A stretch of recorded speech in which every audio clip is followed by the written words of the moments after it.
Glória a Deus. Quero saudar os meus irmãos e amigos com a graça e a paz do Senhor Jesus. Amém?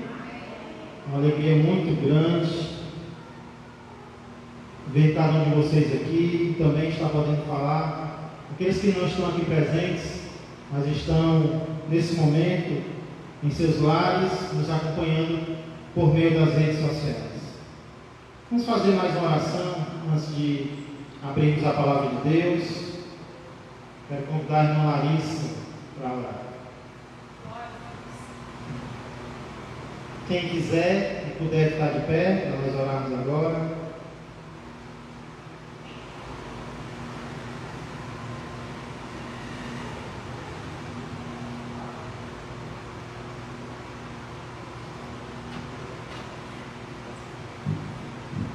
Amém, glória a Deus.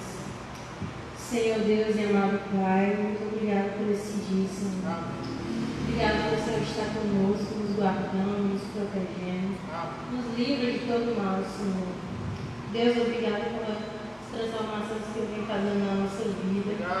Não deixe que venhamos cair em tentação, Deus. Que o Senhor esteja sempre conosco, nos guiando pelo caminho certo, Deus. Porque eu sei que só Tu sabe o que é certo para nós, Deus. Obrigado por tudo. Amém. Graças a Deus. Obrigado, Larissa. Podem sentar, irmãos? Não sei quem de vocês já tem seu veículo próprio, mas eu tenho aqui duas ofertas para compartilhar com vocês. Eu queria saber quem de vocês teria coragem de comprar um desses dois carros que eu vou citar agora, tá bom?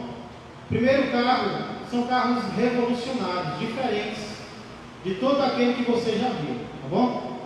Primeiro carro é o carro sem acelerador.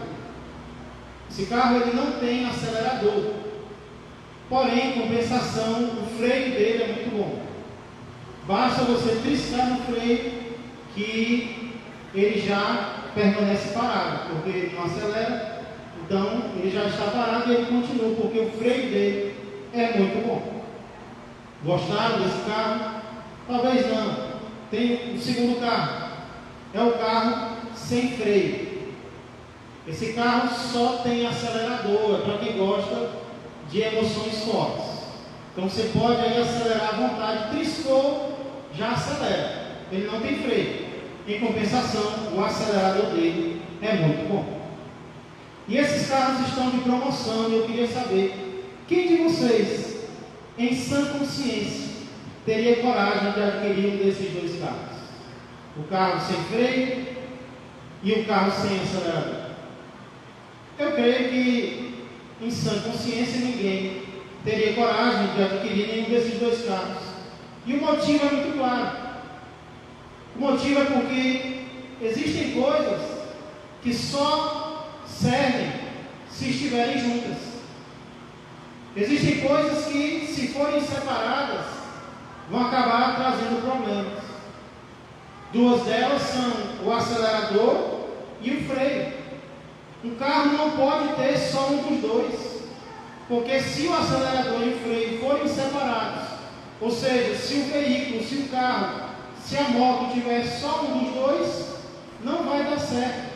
Vai trazer problema, vai trazer dor de cabeça. Acelerador e freio têm que estar juntos no mesmo carro. E esse é apenas um exemplo. Existem outras coisas que também precisam estar juntas para poder funcionar bem. E é sobre isso que nós vamos falar hoje. Sobre duas coisas que não podem andar sozinhas. Porque se elas tentarem andar sozinhas, elas vão trazer problema para qualquer pessoa. Para descobrir que duas coisas são estas, abra a palavra de Deus na Epístola de Paulo aos Romanos, capítulo de número 10. Epístola de Paulo aos Romanos, capítulo de número 10. Na mensagem anterior, nós iniciamos uma série de meditações nesse capítulo que eu considero maravilhoso, capítulo maravilhoso da palavra de Deus, nós meditamos apenas no verso 1, o qual fala sobre o desejo de Paulo para os judeus, e nós aplicamos a nossa vida, como deve ser o nosso desejo em relação aos outros. Já nos versos 2 a 4, Paulo vai falar sobre duas características, uma que os judeus da sua época tinham, e outra que os judeus da sua época não tinham. Eles tinham uma, mas estava faltando a outra. E será que ter uma característica e não ter a outra traz problema? É isso que nós vamos ver agora em Romanos 10, versos 2 a 4. Em primeiro lugar, vejamos o que os judeus da época de Paulo tinham, o que os judeus da época de Paulo possuíam. E a resposta é: eles possuíam zelo. Eles tinham zelo.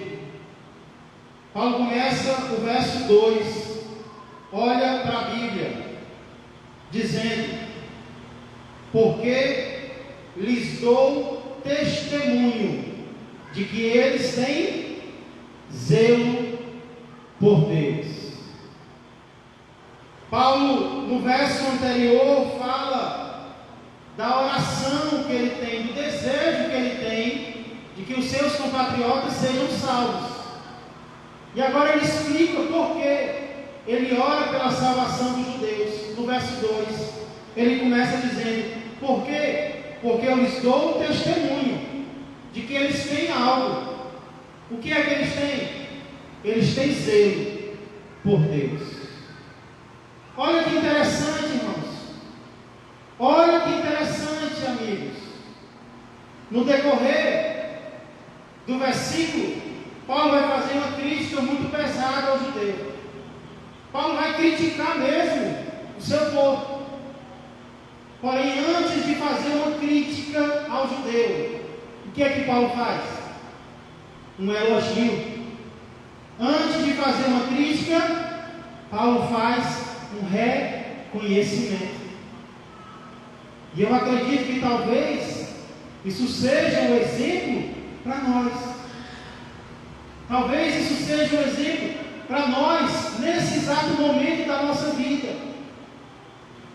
Porque nós temos a tendência de ir para os extremos. Às vezes nós temos a tendência de só elogiar as pessoas. Tem pai que só elogia o seu filho. Tem mãe que só elogia a sua filha. Tem alguém que só elogia o outro, e o nome disso é demagogia. É quando você só elogia as pessoas, e nós não devemos fazer isso.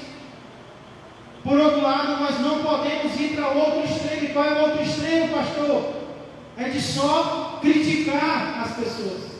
É de só ver defeito. É de só ver coisa errada. Infelizmente, o clima em algumas empresas é assim. As pessoas só se criticam. O clima em algumas famílias é assim.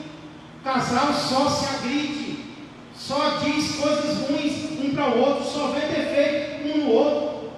Os pais só vê defeito nos filhos, os filhos só vêem defeito nos pais. E não é assim que deve ser. É por isso que eu digo que talvez nós estamos precisando aprender com Paulo.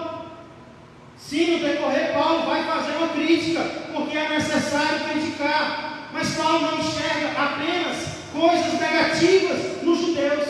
Ele diz: eu dou testemunho de que eles têm algo bom. Eles têm zelo por Deus. Então a primeira coisa que Paulo faz é elogiar o seu próprio povo. Tem uma frase, inclusive, que diz assim: primeiro o mel, depois o fel. Primeiro o doce, depois o amargo. Primeiro o elogio, depois a crítica. Vai criticar alguém? Começa elogiando.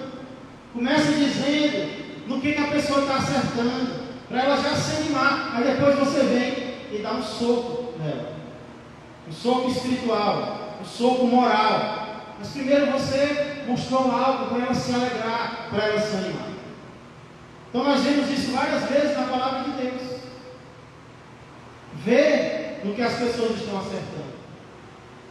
Isso me lembra, inclusive, uma lenda, não está na Bíblia, mas conta-se a lenda de que o cachorro havia morrido e estava nas ruas de Jerusalém. De repente uma multidão se forma ali e cada um começa a mostrar um defeito do cachorro. Olha como o cachorro é feio, olha como ele era gordo, olha a pele dele, olha isso, olha aquilo. E diz a lenda, não estou dizendo que está na Bíblia, mas diz a lenda que Jesus se aproxima e diz: vocês viram como os dentes dele eram bonitos? Talvez seja só uma lenda, mas eu não duvido que isso tenha acontecido de verdade, porque Jesus, ele via coisas nas pessoas que nem a própria pessoa enxergava. Jesus elogiava quando o elogio era sincero. Então, irmãos, vamos aprender com Paulo. Tenho certeza que os nossos relacionamentos, eles serão mais agradáveis se nós pararmos de só criticar uns aos outros e elogiarmos também. Amém? O que é que Paulo testemunha aqui que os judeus têm? Eu já falei. Paulo testemunha que eles têm zelo por Deus. Zelo por Deus é uma característica boa. Zelo, interessante, é uma palavra grega que imita o som de água fervendo. A palavra zelos, no grego, a intenção era imitar o som de água borbulhando. Daí o significado de zelo é fervor. A palavra zelo significa isso, fervor. É aquele ardor que existe dentro de uma pessoa. E quando é usado no sentido negativo, a palavra zelo significa, sabe o quê? Tem casal que tem muito ciúme. Quando é usado no sentido negativo, zelo, a palavra grega zelo significa ciúme, aquele ardor que às vezes o marido tem pela esposa, ou o namorado pela namorada, né? Alguém se aproximou, alguém conversou, mandou uma mensagem, aí viu, eita, já tem aquele sentimento, aquela queimação. Eita, o que está acontecendo? Já vem aquela desconfiança. Então, no sentido negativo, esse zelo é ciúme. Só que aqui Paulo fala de um fervor para Deus. Ele diz: eles têm zelo por Deus. Então é um fervor pelas coisas de Deus. Portanto, é um fervor positivo. É um fervor positivo. Tanto é que essa mesma palavra, ela é usada em relação ao próprio Jesus, lá no Evangelho de João, capítulo 2, verso 17. Se você quiser anotar para ler em casa, eu vou ler João 12:17, o qual diz que lembraram-se os seus discípulos de que está escrito: o zelo da tua casa me consumirá. Esse é o episódio no qual Jesus vê os vendedores, os cambistas do templo, e ele fica indignado. Jesus fica irado, e com cordas ele faz um açoite, e ele começa a virar as mesas, e ele começa a espantar os bichos, e ele começa a expulsar os vendedores. Aí os discípulos veem aquela cena, e eles se lembram de um texto do Antigo Testamento, e o texto é: o zelo da tua casa me consumirá. O Filho de Deus ficou possuído pelo zelo, pelo fervor para com a casa de Deus. O Senhor ficou com o ciúme santo da casa de Deus. Ele disse: isso não pode continuar, eu vou limpar a casa do meu pai, porque a casa do meu pai tem que ser casa de oração e não de comércio. Jesus limpou. O que foi que limpou? Foi o zelo. O nosso Deus é Deus zeloso. Nosso Deus é Deus zeloso. Então aqui, irmãos, o que eu estou dizendo é que Paulo reconhece que os judeus tinham fervor por Deus. Os judeus da época dele tinham zelo por Deus. Eles queriam ver as coisas de Deus sendo feitas. E nós vamos ver que por causa disso eles até perseguiam os cristãos. Mas eles tinham zelo. E a pergunta que eu fiz para mim, irmãos, e que eu faço para você é: e nós? Estamos tendo zelo por Deus? Estamos tendo zelo pelas coisas de Deus? No final eu quero falar um pouco mais sobre isso. Só que o problema aqui não é o que os judeus da época de Paulo tinham. Qual era o problema então, pastor? Era o que eles não tinham. E o que é que eles não tinham? Isso nos leva ao nosso segundo ponto. O que os judeus da época de Paulo não tinham. Eles não tinham ou não estavam tendo entendimento. Eles tinham zelo? Sim. Era uma coisa boa? Zelo é uma coisa boa? Zelo por Deus? É. Só que o problema não era o que eles tinham, era o que estava faltando. Na continuação do verso 2, Paulo diz assim: porém, não com entendimento. Eles não estavam tendo entendimento. O problema não era o zelo em si, era o zelo desacompanhado, era o zelo solteiro, era o zelo sozinho, era o zelo sem entendimento.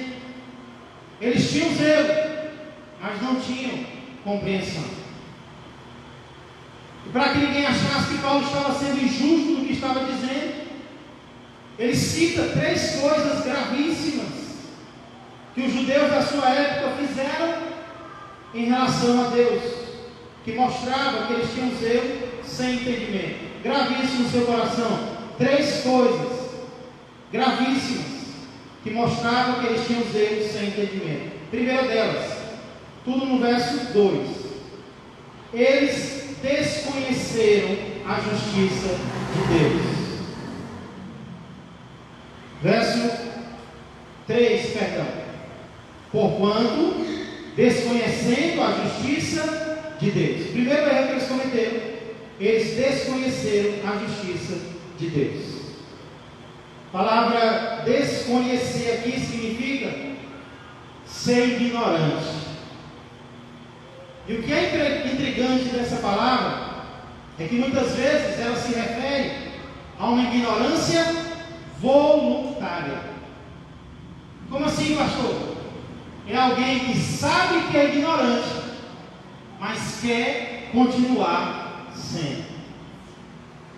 Vocês já ouviram alguém dizendo assim: a minha religião pode até estar errada, mas eu nasci nela e eu vou morrer nela. Você já ouviu alguém falando mais ou menos assim? O que é isso? É uma ignorância. É alguém que desconhece a justiça de Deus e quer continuar desconhecendo. É alguém que sabe que é ignorante, mas quer continuar sendo ignorante. Mas se você continuar assim, você vai para o inferno. Não tem problema, eu quero ir para o inferno do jeito que eu estou. Tem gente que é ignorante a esse ponto. Não quer sair da ignorância, quer continuar. Então, às vezes as pessoas lá de fora sabem que estão na ignorância, mas preferem continuar na ignorância. Por quê? Porque essa palavra, desconhecer, ela revela uma ignorância voluntária. A pessoa quer. Ela sabe que é ignorante, mas quer continuar sem entender a vontade de Deus para a vida dela. Mas, irmãos, venham aqui. Olha para mim. Será que são apenas as pessoas lá de fora que são ignorantes e às vezes querem continuar sendo? Ou será que no meio evangélico, no meio ao qual nós pertencemos, também não tem gente assim? Às vezes, especialmente os jovens, brincam de que não sabem nada da Bíblia. Brincam porque acham bonito. E não fazem nada para deixar de serem ignorantes da palavra de Deus. Eu não sei nada. Se você fizer uma disputa com perguntas bíblicas, e o jovem errar, falando do jovem, mas o adulto também, ele faz a rir. Quem matou Abel? Aí o jovem vai lá e erra. Aí começa a rir. Tipo assim, eu sou ignorante, eu quero continuar sendo ignorante das coisas de Deus. Uma ignorância voluntária. Não faz nada para deixar de ser. Deixa eu dar um exemplo aqui. A nossa igreja, ela tem culto praticamente todo dia. Só não tem na segunda, porque é um ensaio do MMA. Eu acho que em breve a gente vai precisar fazer uma classe de discipulado na segunda. Aí vai ter todo dia. Tem culto na terça, tem culto na quarta, tem culto na quinta, tem culto na sexta, tem culto no sábado, tem mais de um culto no domingo. E talvez vamos precisar fazer ainda mais. Só continua ignorante quem quiser. É ou não é? E tem gente que quer. Tem gente que quer continuar sendo, porque não se interessa pelas coisas de Deus, não se interessa pela palavra de Deus. Se tem culto presencial, se pode comparecer, não comparece. E nem pela internet assiste online. O que é isso? É o crente que sabe que não tem entendimento, não tem conhecimento da palavra, mas também não se interessa em mudar. Aí acontece o que está escrito lá em Oséias: o meu povo perece por falta de conhecimento. Só que o caso lá era do sacerdote que não queria transmitir. Mas em muitas igrejas o caso é da igreja que não quer receber. Que isso não seja verdade em relação a você que está me ouvindo agora. Que você seja diferente. Que você queira aprender cada vez mais da palavra de Deus. Senão você vai ser que nem um judeu que desconhecia a justiça de Deus, recebia a revelação, mas não acolhia no coração, queria continuar ignorante. Que essa não seja a minha realidade e que essa não seja a tua realidade. Então esse foi o primeiro erro que eles cometeram. Quiseram permanecer ignorantes da justiça de Deus. Segundo, Paulo diz: e procurando estabelecer a sua própria. Ou seja, eles procuraram estabelecer a sua própria justiça. Ei, essa é a consequência natural de continuar ignorante das coisas de Deus. O que é, pastor? Você vai acabar criando os seus próprios caminhos. Você vai acabar criando os teus próprios alvos, as tuas próprias metas. Porque você não está procurando descobrir a vontade de Deus para você. Agora, como consequência, o que o judeu estava fazendo? Procurando criar a sua própria justiça. No caso, justiça das obras. O judeu estava querendo ser salvo pelas obras. Era ignorante das coisas de Deus. Então agora eu vou criar o meu próprio caminho. Como tem muita gente criando as suas próprias metas, sem perceber, ou às vezes até percebendo, que não são as metas de Deus para ele. Eu estou seguindo um caminho aqui que eu acho que é bom, que eu acho que é legal. Mas não é o caminho de Deus para você, é o teu próprio caminho.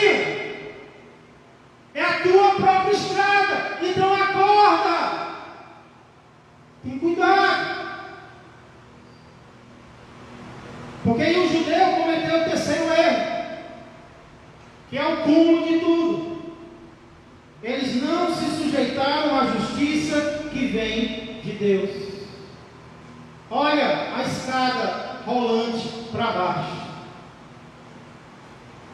Quiseram continuar ignorantes das coisas de Deus? Primeiro passo. Segundo passo, procuraram estabelecer a sua própria justiça, o seu próprio caminho. Segundo passo. Terceiro passo, não se sujeitaram à justiça que vem de Deus. Ei, quando nós estamos vivendo a nossa própria vontade e Deus tenta mostrar a dele para nós, nós não aceitamos. É ou não é assim? Eu já estou seguindo o meu próprio caminho, aí Deus vem de uma forma ou de outra, fala com você, diz que não é por aí, diz que tem um caminho melhor, só que ao invés de se submeter à vontade de Deus, você já está seguindo a tua, você permanece na tua. Então, essa é a história resumida do judeu.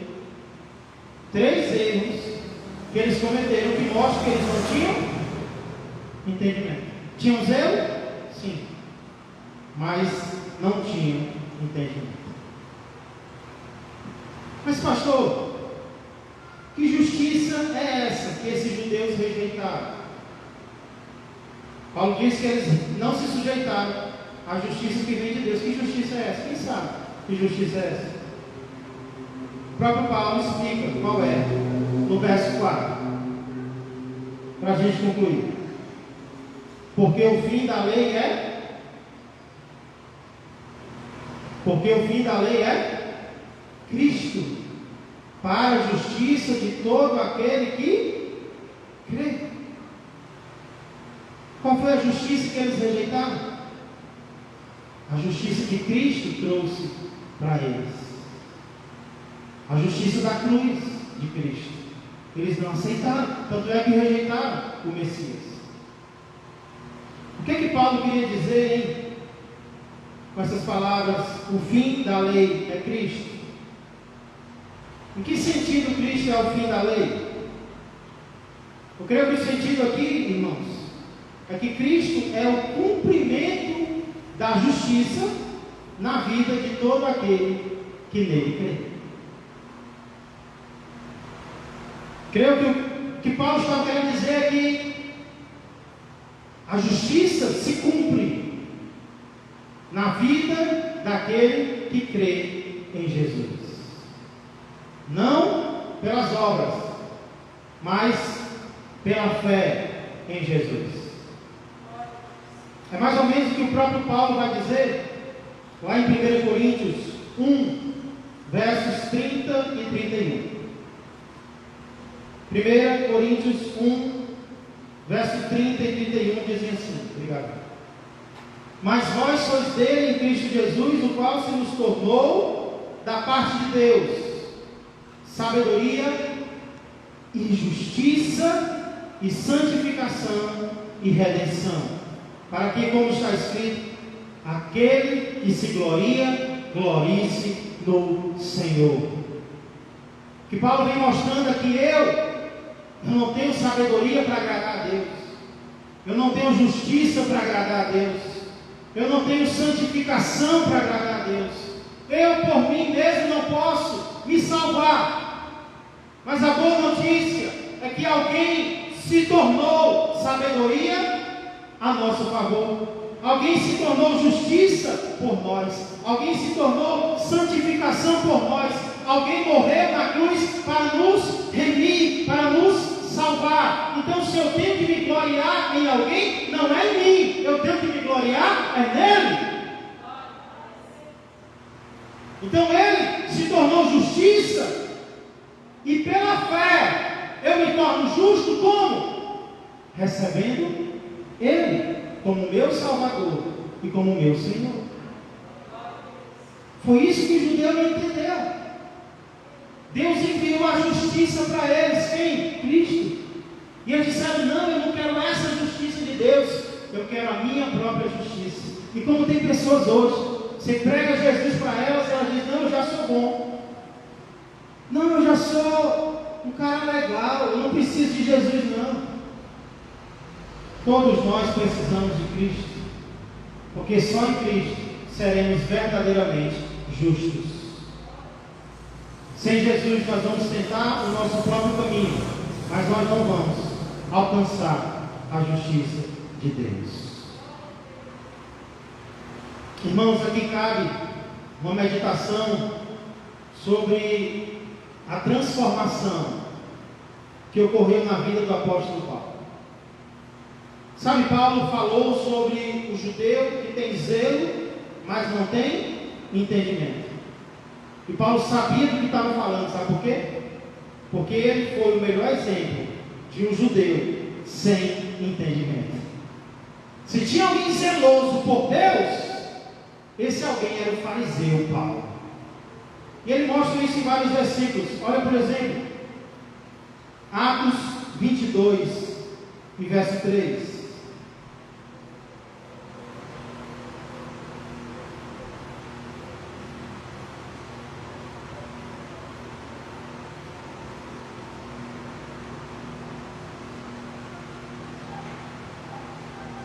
Atos 22 e 3 diz assim: Eu sou judeu, nasci em Tarso da Cilícia, mas criei-me nesta cidade, e aqui fui instruído aos pés de Gamaliel, segundo a exatidão da lei de nossos antepassados, sendo zeloso para com Deus, assim como todos vós o sois no dia de hoje. Persegui este caminho até a morte, prendendo e metendo em cárceres homens e mulheres. Paulo era um judeu zeloso.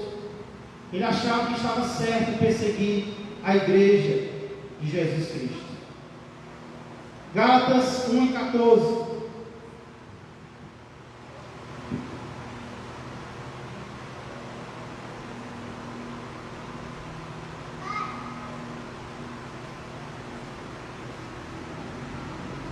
Paulo diz, Gálatas 1:14: E na minha nação, quanto ao judaísmo, avantajava-me a muitos da minha idade, sendo extremamente zeloso das tradições de meus pais. Agora Filipenses 3 e 6. Filipenses 3 e 6. É impressionante o que ele diz aqui. Começar do verso 4, Filipenses 3 e 4.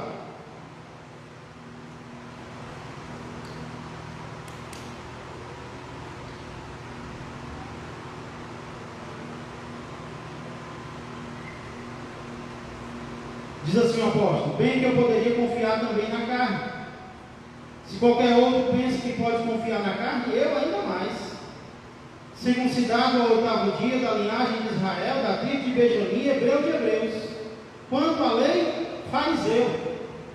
Quanto ao zelo, perseguidor da igreja. Quanto à justiça que há na lei, irrepreensível.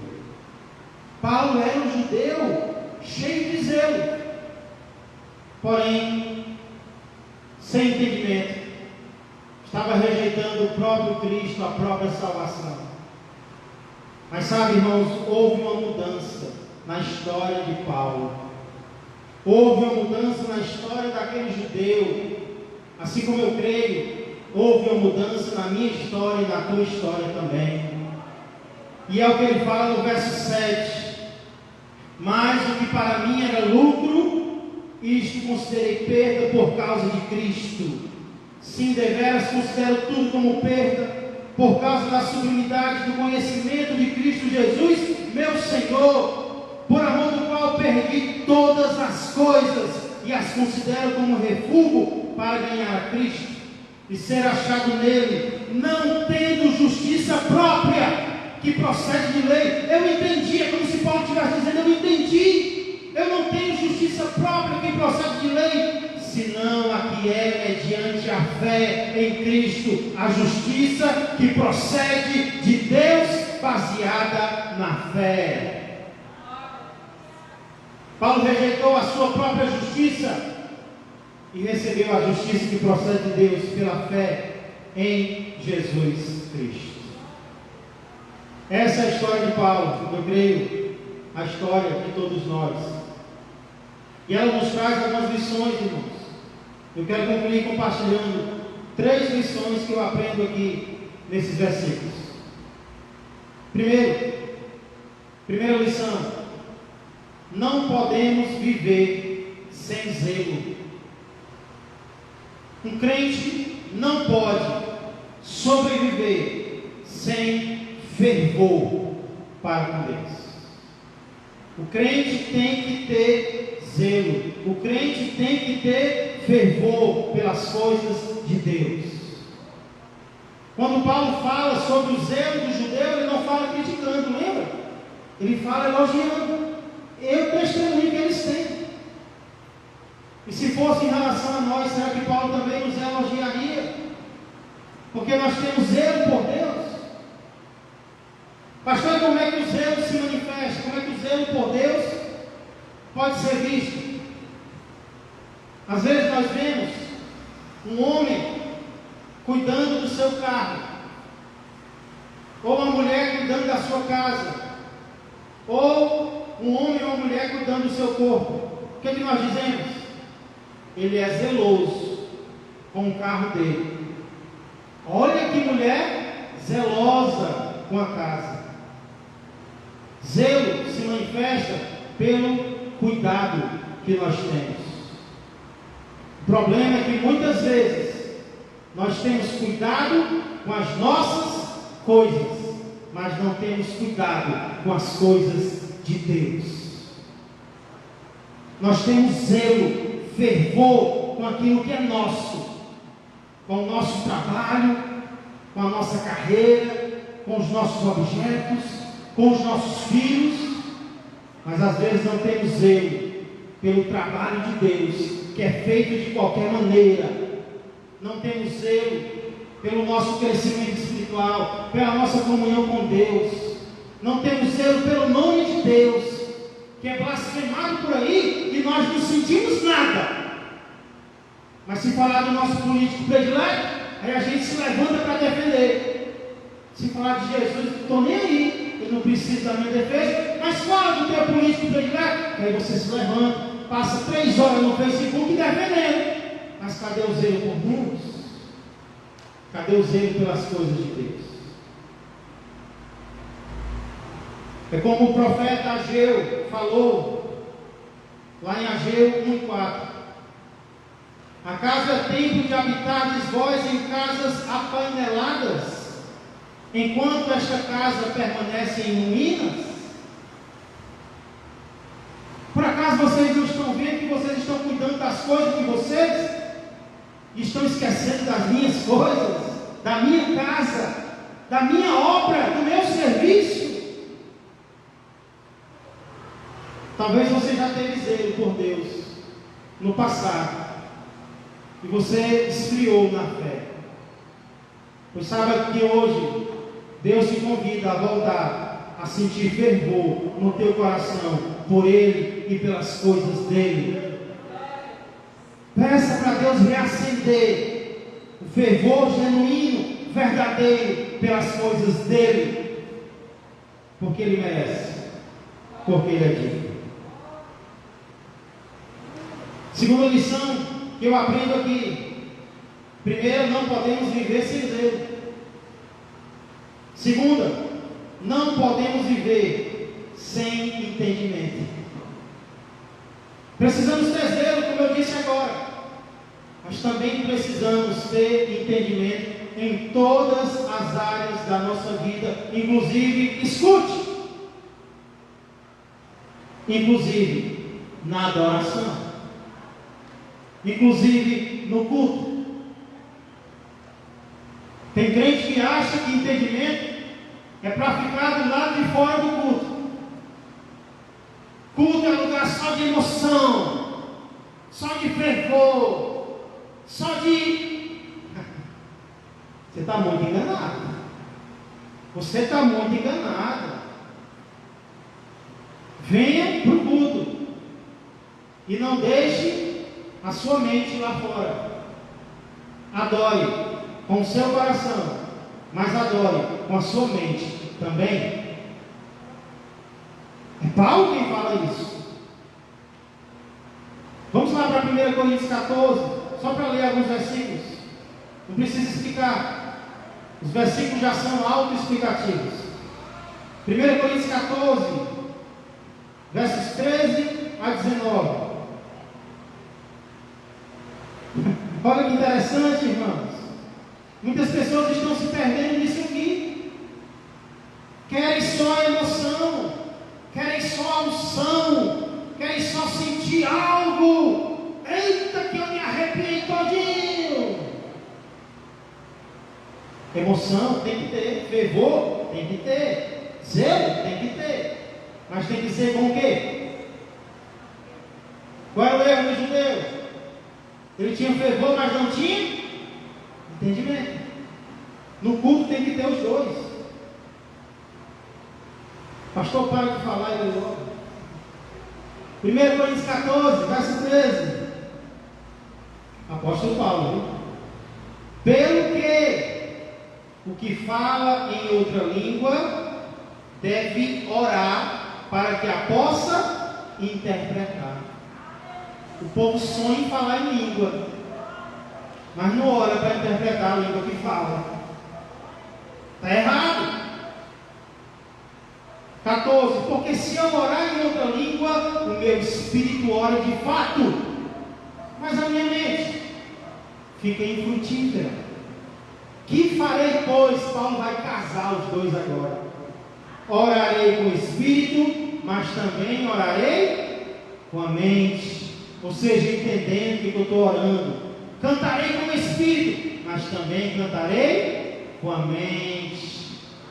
Eu sempre incentivo, medite no que você está cantando. Não cante automaticamente. Os dirigentes não querem isso não, e muito menos Deus. Cante sabendo que você está cantando. Tem que ser consciente. 16. Se tu bendisseres apenas em espírito.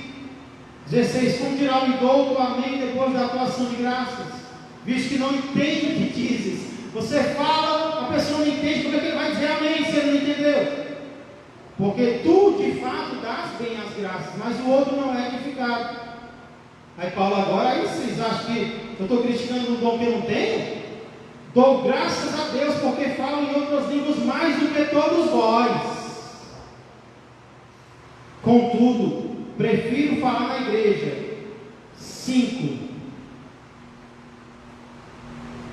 1, 2, 3, 4, 5.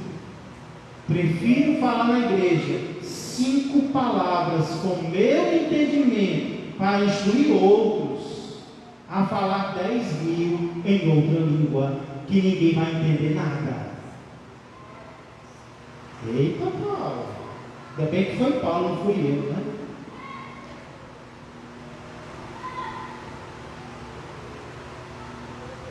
Aí o 26, verso 26. Que fazer, pois, irmãos? Paulo não está mandando deixar de falar a língua, não, irmãos. Paulo não está mandando deixar de ser zeloso, não entenda isso. Paulo está mandando casar o zelo com o entendimento. Que fazer, pois, irmãos, quando vos reunis, um tem salmo, outro doutrina, este traz revelação, aquele outro língua e ainda outra interpretação? Seja tudo feito para a amostração. Seja tudo feito para ostentação. Não. Seja tudo feito para edificação. Como é que isso acontece? Verso 27. No caso de alguém falar em outra língua, que não sejam mais do que 2, ou quando muito, 3. Pode ser ao mesmo tempo, Paulo? Não. Sucessivamente. O que é isso? Um falou, quando ele parar, o outro fala. Quando esse parar de falar, o outro fala. Não é ao mesmo tempo, é sucessivamente. É uma filinha. Tu fala, quando tu parar, eu falo. Quando eu parar, ela fala. É assim que tem que ser.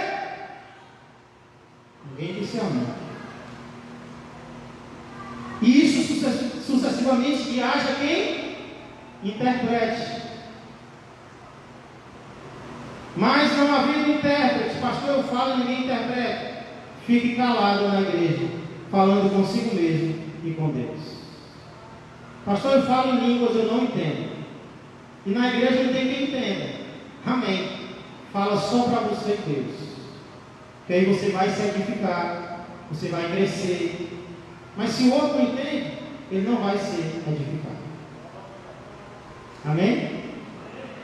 Não podemos viver sem entendimento. Eu tenho que procurar entender cada vez mais a vontade de Deus. Terceira e última lição: não podemos viver sem Jesus.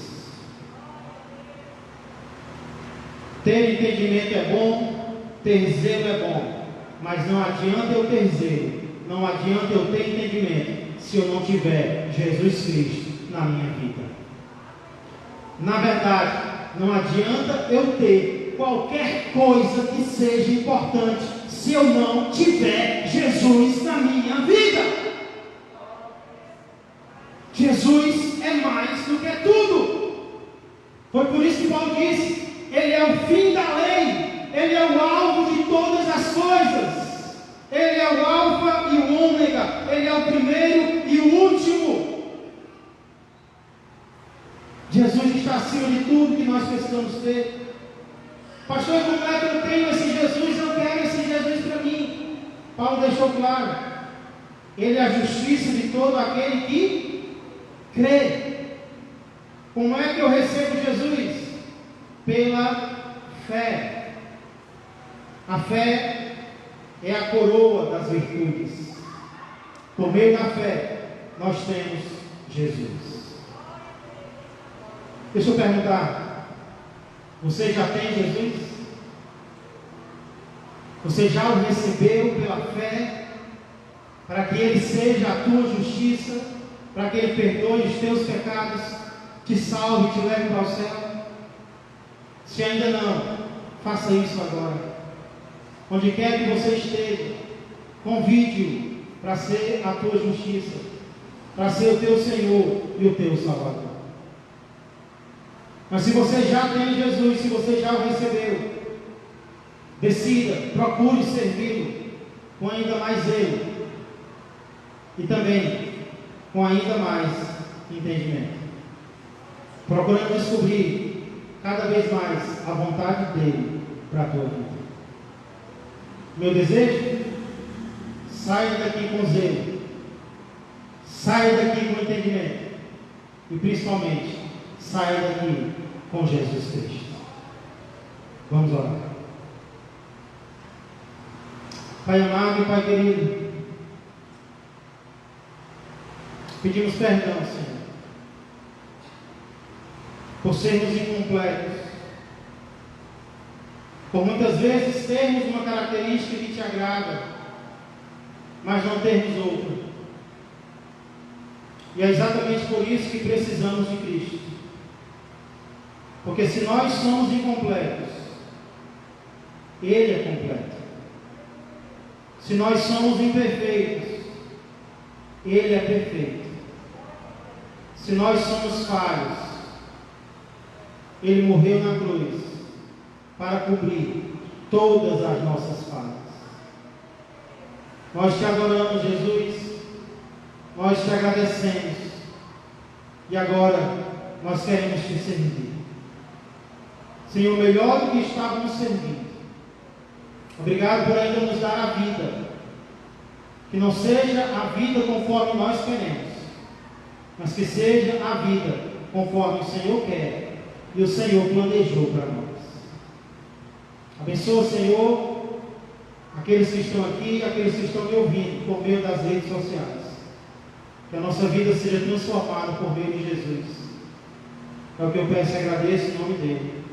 Amém, amém e amém. Glória a Deus.